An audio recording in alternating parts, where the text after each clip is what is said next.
5, 4, 3, 2, 1, and you're on. Hello, folks. I'm David, and this is From the Hip podcast. We speak with photographers, models, and all things photography related. Today we have with us Rafe, who's really an interesting photographer. Thank you. He's been doing it, I think it's 4 years now. He says 3.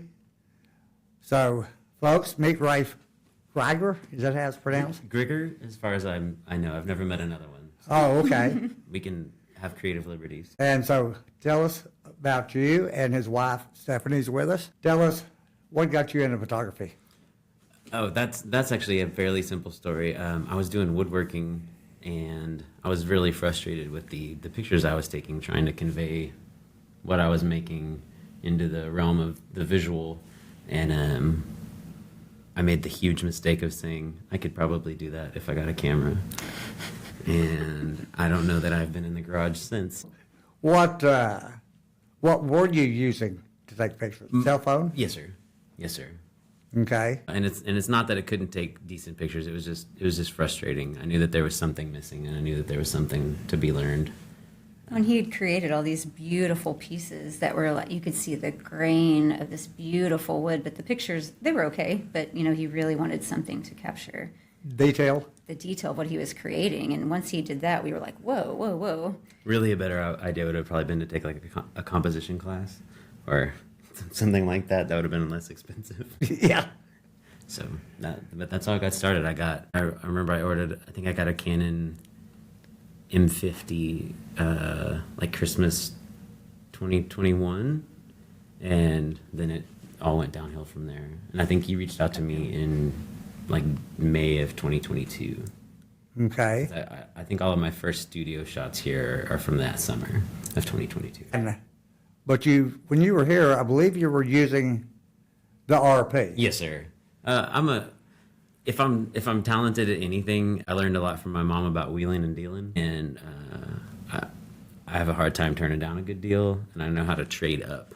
And so quickly the M50 became the RP, became the R6, became the R5, and all that kind of stuff. And So now I've got the original Canon. Yes, sir. Matter of fact, it's up there for the desk camera. Nice. It was a real cool camera when it came out. Still. And my son, now this is just the regular, it doesn't have a viewfinder. I mean, it doesn't have a viewfinder. EDF, yeah. You got only the LCD screen, which frustrated the heck out of me. I can't compose in an LCD. I can't either. And photography tip, don't hold your camera out like this and look at the LCD screen and try to take your picture. Unless your name is Zach Haley. He would still do better if he would hold it up and look, because you can brace the camera better. I agree. It's like shooting a gun. I agree. And unless you're Turkish, apparently, in which case you can. yeah, In the Olympics. That's an interesting story. Right. And it's a cool story, really. Very cool. But anyway, I got it for the video capabilities and that it was mirrorless. And I enjoyed the camera, but I just I can't function without a viewfinder. And I know the M50 has one, correct? Yes, sir. And probably lots of other goodies on it that the M did not. I think they're pretty straight across other than the viewfinder. And I think they made a viewfinder that plugs into the Hoshu on that one, right? No. No? Not that I know I know of. the M6 they did, and it was kind of clunky, but it worked. Yeah. And they may have. What I saw, they had something that went over the LCD screen, basically to cut the sun down, Okay, yeah, that would be helpful. because it's nearly impossible to use with a glaring sun. For sure. Same way with cell phones. For sure. That's why my battery's always dead. And so you made a quick leap from the 50 to the RP. Yes, sir. And his RP is here today, filming him. I can't tell you which one of the 3 it is. Love you all equally. If we hear it whining because it misses you, then that's the we'll one. find out which one it is. And it's always funny in hindsight, like, I don't take better pictures with more expensive cameras. Like, I could do what I do now with that. It would just take a little bit longer. Right. And so the first time we met, you came in the studio. Yes, sir. And I believe I gave you some strobe tips on using strobes? You hadn't used them before? I'd used my strobes outside, but I never shot indoors. And now he's even giving classes on using strobes? Correct. That's all you had one just a week ago? 2 weeks ago? Or maybe 2 or 3 weeks ago, yeah, but yes, sir. And then you got another one planned? Yes, sir. At the lake, Yes, correct? it's very, very fun. Very, very fun watching people, look through their viewfinder at the picture they took and say, "Oh my gosh!" And they get it. Yeah, just when it clicks. Tell me, because I've helped a lot of people with strobes over the years, Can't imagine. and they're just so amazed. It's the first picture they take is the best picture they've ever taken to that point. People And say all the time, legitimately. how did you make your picture look like that? How do you do that? And he's like, I'll show you. I'll show you. And it boils down to you control the light. Correct. Since Glenn is here, he's not a strobe shooter, he's a constant light shooter. But he still controls the light. Controls the light. And natural light, you don't control anything. You've got to move around it. And Yeah, sometimes and it's not add convenient. strobes. Correct. I tried shooting with a reflect, because normally people go like natural light, reflector, and then start to add a strobe. And I tried to shoot with a reflector 2 weekends ago with just Steph, and man, it was frustrating. Especially by myself. And I was like, okay, I see the purpose. Next time I'll just bring a little strobe. Yeah, and natural light can be fine in certain circumstances. Correct. But what if you want to shoot at midnight? Yeah. Which You know, we do how's a your lot. natural light then? Which we do a lot. Yeah, I mean, really, being at the complete mercy of ambient really, for me, takes away a lot of my creative Abilities. mojo. Correct. And just having like even a speed light off camera will save your butt sometimes. And so yeah, I think it's funny that we try to draw such hard definitions between a natural light, a strobe, and then a continuous. I'm like, let's bring all of them, because they'll all come in handy in different scenarios. Yeah, Yeah. they're all handy. Yeah.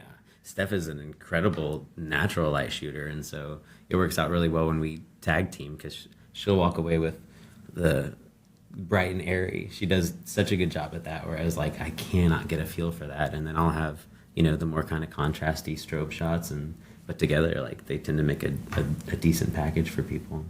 So what all are you shooting these days, Oh, genre-wise? okay. Gosh, Yeah, we everything. Yeah, we kind of do everything. We do a lot of portrait, a lot of families, a lot of sportraits especially. Like that's something I'd like to. It's getting to the point now where it's like, okay, we really do need to narrow it down a little bit as far as what we do for, business wise. We do a lot of sportraits, a lot of live games. That's really fun. That helps ADHD because Live teams? live games. We do a lot of that. We were the only official wushu photographers for the World Championship this last year. That was really fun. Mule shoe? Wushu, it's the new name for Kung Fu. Okay. But we got hired to be their photographers, and so that was the first time that we ever did it for multiple days, like 10 hours a day. We had 3 different fields to be on, and there was Chinese boxing, there's the most beautiful artistic dancing, there's choreographed fighting, there's so many things. And like, ironically, when you were talking about controlling the light, I thought about the name of the business that he chose, what the light showed me. It's a lot about controlling it. It's like letting the light show you what you're gonna capture. And in there, we didn't work with flashes or anything. Whatever else. It was actually pretty terrible. They didn't have any like trusses or anything. There's no stage lighting. But we got some of the most beautiful shots We did, ever. yeah. And I mean, they were incredible. And It's so fun to shoot. I'd love to do that. We do a lot of seniors. I don't seek out weddings, but we tend to get a lot of those. They find you? They do, and then Engagements. Engagements, lot we of get a engagements. lot. Surprise engagements. Uh-huh. We'll stalk some people around the botanical gardens and capture their moment. I try not to be like terribly codependent on borrowing stuff, but there really is something about the dynamic of having like a male and a female, because we go to weddings and she can go in the bride's room, I can go in the groom's room, and we can Right. split the difference. And same thing with an engagement. Like it would look genuinely. We followed people around for like an hour and a half before, like paparazzi style, stalking them before the engagement, and like it would look very creepy if it was just me in the Oh, corner. And that's so true. like we can have That is banter true. back and forth, and I'll take a picture of her, she'll take a picture of me, and then we'll stalk the couple.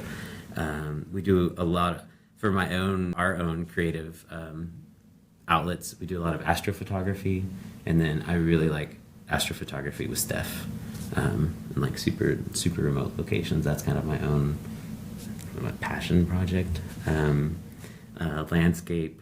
I don't know. I haven't found anything I don't like. Okay. He's been How shooting about birds. newborns? Yeah, I think. Okay, you touched yeah. on that. That's the first one I've been like, wow, we needed more time. We need to account for a lot more time. A newborn can change, modes in an instant, and then you have the mess. You don't know what's happening, and then everybody's changing and trying to get. Okay, we got to get the baby fed. That's probably the most challenging I think I've shot with you. Yeah, I think that would be something that I don't know that I would take on a job, but that would be something I'd love to gift someone. You know what I mean? Like, I know that is a very expensive genre, and I know a lot of especially first time parents like don't have $1,000 to spend, because most newborn photographers I've talked to, they're like, I book a minimum of 4 to 5 hours. To write out the nap, to write out the feeding, to do all this stuff, and I'm like, yeah, there's no way that that's a lot, but And the room temperature. correct. I know Everything. we have people occasionally do newborns in the studio, and they'll call and 4 hours before it starts and say, "Can you turn the heat up to 84 degrees?" Because they want the baby to be warm. How hot is the womb? Okay, turn it up to that. Yeah. So, Steph, Yes, what got you into this?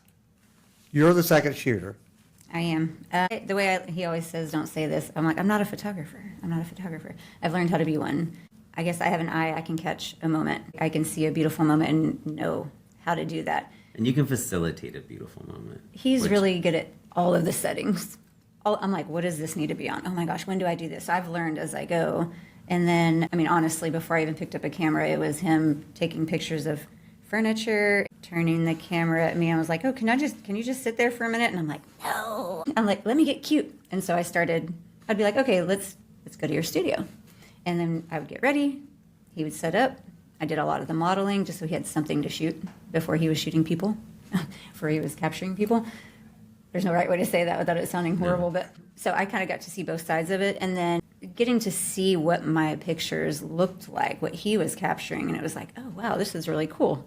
And then going with him and learning how to do that, I just kind of got to help and be there. Sometimes I'm just there for posing. Sometimes I'm there to be a second shooter. Sometimes I'm there to carry stuff. Like, it just depends, but it always works out to where, I know a little bit about everything, but not a whole lot about any of it.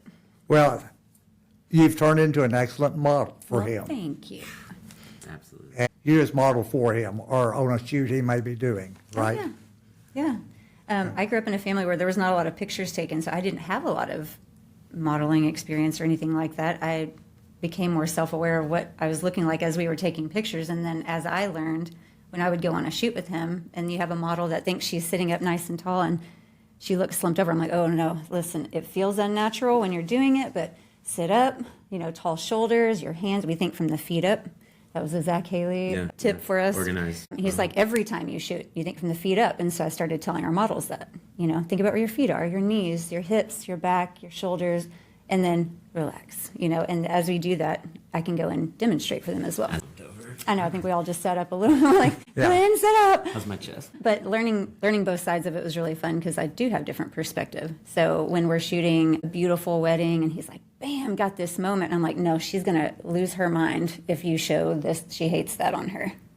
She's pointing to her. A second Oh, set I'm of sorry. eyes. Yeah, Oh, just God. a second set of Invaluable. eyes for a different perspective. And I think that's what I bring to the table is I've gone to a bunch of headshot events with him to where I'm like, set me up and I got this. But I've learned how to navigate through that just by watching him and seeing what he does.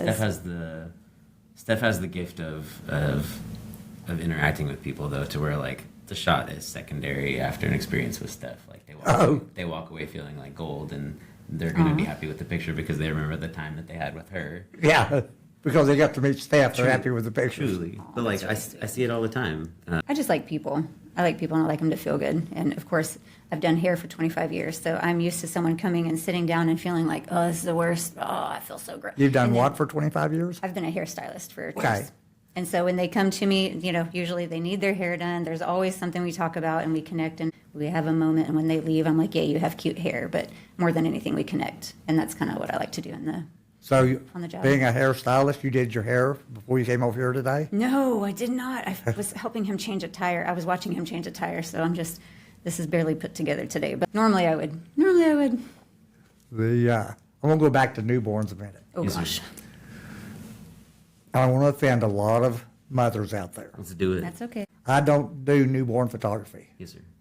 because I can't tell you how beautiful that child looks because they look like a baby possum to me. That's fair. Every one of them. Okay. There's, That is true. What's the old phrase? Like a face only a mother could love? Well, there's an actual chemical that they say is produced when you have a child, and a lot of it is to bond with that baby. Because I've looked back and I remember thinking, oh my God, they were perfect. They were so perfect. And you're like, no, they were a wrinkly mess. But, it's your wrinkly mess. And so I think that's the thing, is finding someone who can be there for that moment and capture the beauty of what the parent is experiencing. Rosie and Amanda, who was here earlier, she loves newborns. And she thinks they're beautiful. Well, it's new life, and it's probably the concept behind it of it being a brand new baby and capturing that moment. I think once you become a mother, they're probably all beautiful. Oh, sure. Sometimes. And I'm not going to be a mother. When they're 2 years old, they become, Sure. when they're potty trained, Sure. I can start liking them, And see, you're seeing the whole picture, and Mommy is they're seeing that The moment. new life in that moment, and just wanting to capture that because it does pass by quickly. And that's one thing I would say, it is a gift to do newborn, because no matter how difficult it is, that time passes so quickly. Yeah. And they want to remember that. And I didn't think there was a genre that required more editing than like high fashion or anything. But then you do a newborn and you're like, holy, that is the most editing I've. Like, baby acne is for real, but you don't want to see that in the pictures, so it's a lot of work. So are y'all into printing yet? No, really, like I'm friends with another incredible photographer that's helped me out a lot named Joshua Freed. I hope that's how you pronounce his last name. But, every time we hang out, that's the question he asks me. He's like, you ready to start making money? You need to get into printing. You ready to start making Yeah. money? You need to get into printing. Well, and there's another reason for it. Do tell. Have you ever had a hard drive crash? I haven't had a hard drive crash, but I lost an SD card and it was here. I thought you were talking about the drone. Like I've we've lost plenty of drones, but I've lost an SD card. But I haven't. I don't even want to say it. I have not lost a hard drive up to this point, but I do have multiples Yet. yet. I know it's a matter of time. Yeah. How about clients calling and saying, our computer crashed. Can you send me the images? Oh, yeah. Do you still have them? And how often do they see them if they're buried on a hard drive somewhere? Truly, It's true. truly. But you put a 20 by 30 on the wall, you see it all the time. You can remember that. We just had a wedding. She just texted me today and said, we can't wait to print out these. I was like, oh, well. Which technically, like, we could have doubled our money and said, like, we're gonna get your prints for you. And so, it really is a gap I need to close, for sure. Yeah, look into that. I like the memories that you can see. And of course, I'm old. We didn't have digital in my day. We printed everything. Yes, sir. So, prints are just cool. We have probably like 4 or 5 that I like. Walgreens will run a sale. And I'll get I got a couple 20 by 30s of us, and it's nothing fancy, but like every time somebody walks in the door, they're like, oh my gosh. Look at H&H Color Lab. Okay. They're out of state. Okay. They do an excellent job. They do archival quality. Very cool. And they're not too awful expensive, for what they do. Yes, sir. I think I paid for a 30 by 40. I paid $150, but it would be a $1,200 print. Yeah. Is what you would sell it for. Yeah. We had friends that shot the Eclipse and printed them out. Remember, on metal. Yeah. I Yeah. was like, I've never heard of that. That's cool. It's beautiful. Couldn't you just go outside, look at the sun, and shut your eyes? Listen, I did. It's the same thing. It was beautiful. It That was an incredible moment. We photographed that as well, and that was magical. It really was. And I see you brought a camera with you today. He brings one everywhere he goes. You shoot every day, don't you? I do. I made it when I invested in I remember when I thought the M50 was like the most expensive thing I'd ever bought in my whole entire life. And I said, if I'm going to invest in this, I had a gym for a while, and I got to watch adults do things that they'd either never done or hadn't done in a very long time. But my best example of that is jump rope. I got to watch a lot of older folks jump rope for the first time or for the first time in a long time. And it was really eye-opening for me to see how frustrated we get as humans when we're not immediately good at something. Mm-hmm. And we'll quit and cheat ourselves out of a really cool opportunity to grow. And so when I got my camera, that's kind of been in the back of my head motto is like, be okay with sucking. Like, be okay with not being great out of the box. And so I just kind of set a goal for myself, like, 24 shots a day would be a roll of film, right? Yeah. And so, like, why, if I can invest that into something I love, then, like, do I love it as much as I say I do? And for me, it's not like a compulsion. It's like I genuinely have fun, like pulling over and like, oh, that light looks really cool, or like that gas station is super unique, but like Our kids are like, oh. When you go to a trip, you don't say what time you'll be there because you have no clue, do you? That's why I really love just, either with our kids or just Steph and I, because then you seem like you have a great time when we'll stop in like the ghettoest, smallest towns in Texas, but they have like the coolest stuff and like, anything run down or of antiquity. And I've climbed up on signs and statues and stuff, and those are just cool moments. It's fun to capture that, like doing city walk or whatever you and your friends were doing, just walking through the city and capturing moments, street photography, which I didn't really know what that was. I just thought that was photography, but just going and seeing what you capture without going and having an intent to, okay, we're going to get this picture, we're going to do this. It's fun to just see what comes to you and see what you can capture. It really is. So what camera did you bring today? This is... Start our commercial. The Fuji Man. I've been really intrigued by Fuji just as a musician. They have all these like really tactile like knobs. This reminds me of guitar stuff. And it just makes a lot of sense to me. And then, you've known me for a while, like, and I'm not a great editor. And that really made me lean into getting as close as I can get to my vision straight off camera, which, started the whole strobe obsession. And then with Fuji, they have, film simulations, and it just offers love for stuff I'm not getting paid for, and not even for stuff I am getting paid for. Like once you get the gist of it, but like shooting for the straight off camera and seeing how close you can get to what you want it to be. If you want to become a good editor, pick you up a 2 1/4 by 2 3/4 film camera and shoot on it for a while and retouch your images by hand. Now what that means is you get a light table and you put the negative on there and you scratch the emotion off all your screw ups that you overlooked. Then you print it, and then you get your artist brushes and you blend it in. Yeah. That's a real thing. I mean, like everything on Photoshop or Lightroom that has a name, it came from that process. Yeah. Like, I just can't imagine like the physicality. Like darkroom work, actually developing film. That's something that I think is coming back now. We see a lot of people that are like, oh, I want to try that. I want to know how to do that. Yeah, but that's doing one thing. Retouching. But the editing, the way it was done when I started. So I went to work for a master photographer, my first photography job. Wow.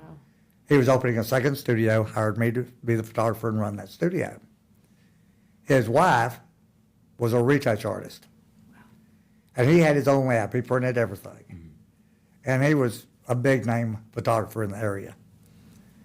And she wasn't very happy if you continually made the same mistake. Sure. Because that's the work it cost her. Yeah.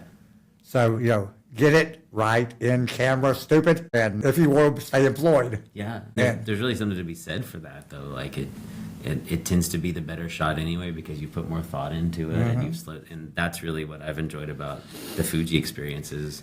I'll bring home 5 times less shots, but they're bangers.